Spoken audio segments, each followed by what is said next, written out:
নমস্কার বন্ধুরা, আবার একটা নতুন ভিডিও নিয়ে আপনাদের সামনে এলাম। আশা করছি আপনারা সবাই ভালো আছেন।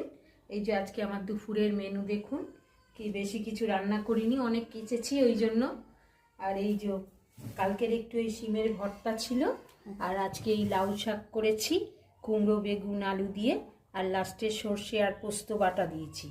আর এদিকে রুই মাছের ঝোল করেছি মামের, ওই বাঁধাকপি আলু টমেটো কড়াইশুঁটি ধনেপাতা সব দিয়ে। দেখুন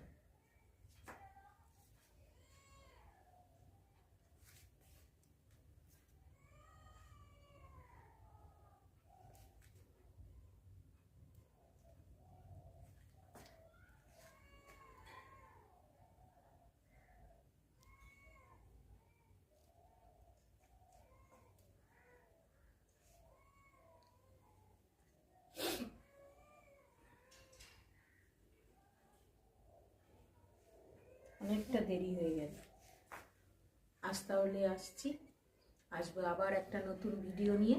আমার চ্যানেলটা যদি ভালো লাগে তাহলে ইউটিউব থেকে দেখলে একটা সাবস্ক্রাইব করে লাইক করবেন, আর যদি ফেসবুক পেজ থেকে দেখেন তাহলে লাইক করবেন আর ফলো করবেন। আসছি, সবাই ভালো থাকবেন, সুস্থ থাকবেন, টাটা।